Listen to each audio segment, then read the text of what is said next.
ঈদের ছুটিতে আনন্দ উল্লাসে মেতে উঠেছে দুবাইয়ের মিরাকল গার্ডেনের আদলে তৈরি গোল্ডেন স্টার পার্ক। নরসিংদী শহরের মেঘনা নদীর পাড়ে গড়ে ওঠা এই পার্ক হয়ে উঠেছে ফুল, ফল, প্রকৃতি প্রেমী ভ্রমণ পিপাসুদের অন্যতম পছন্দের স্থান। নান্দনিক সাজে সজ্জিত পার্কটিতে রয়েছে রোমাঞ্চকর রাইডের ব্যবস্থাও, যা দর্শকদের ঈদের আনন্দ যোগ করেছে বাড়তি মাত্রায়। সিলন টি রপ্তানিতে শীর্ষে। চারিদিকে দেশ বিদেশের হরেক রকম ফুল, বাতাসেও যেন উৎসবের আমেজ। ঈদের ছুটিতে নরসিংদীর গোল্ডেন স্টার পার্ক হয়ে উঠেছে মানুষের মিলন মেলা। ফুলের সৌন্দর্যে মুগ্ধ হয়ে পরিবার নিয়ে ঘুরে বেড়াচ্ছেন নানা বয়সী মানুষ। 50 বিঘা জায়গা জুড়ে নির্মিত পার্কটির অবস্থান নরসিংদী শহরের মেঘনা নদীর পাড়ে। প্রাকৃতিক ফুলের সৌন্দর্য উপভোগের পাশাপাশি রয়েছে বিভিন্ন ধরনের রোমাঞ্চকর ও আনন্দদায়ক রাইড।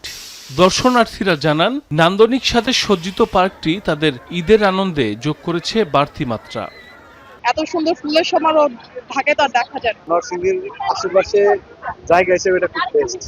নদীর ফ্লেভারটাও পাওয়া যায়, সব মিলে খুব ভালোই লাগছে এখানে ঘুরে। সবথেকে অনেক সুন্দর, যেহেতু সব বাস্তব ফুল, অনেক সুন্দর লেগেছে এই বিষয়টা। নগর জীবনের ব্যস্ততায় পরিবার পরিজনকে খুব একটা সময় দেয়া হয় না, তাই ঈদের আনন্দে বাহারি সব ফুলে ঘেরা পার্কে ঘুরে সেটি পুষিয়ে নিচ্ছেন সবাই।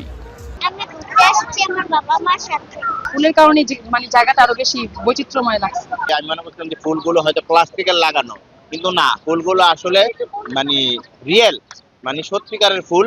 এই জিনিসটা আমার কাছে খুব ভালো লাগছে। কর্তৃপক্ষ জানায়, দুবাইয়ের মিরাকল গার্ডেনের আদলে তৈরি হয়েছে গোল্ডেন স্টার পার্ক, যা দেখতে প্রতিনিয়ত ভিড় করছেন দেশের নানা প্রান্তের মানুষ। 15 থেকে 20 ধরনের ফুলের সমারোহ আছে, যেরকম পিটুনিয়া আছে, সিলভিয়া আছে, কসমোস আছে, আরো অনেক ধরনের ফুলের সমারোহ করে আমরা এই গোল্ডেন স্টার পার্কটা তৈরি করেছি। রাস্তার মধ্যে সিকিউরিটির ব্যবস্থা আছে, তারপর আমাদের পার্কেও দায়িত্বপ্রাপ্ত লোক দেওয়া আছে, যাতে কোনো বিশৃঙ্খলা সৃষ্টি না। প্রতিদিন সকাল 9টা থেকে রাত 8টা পর্যন্ত খোলা থাকে পার্কটি।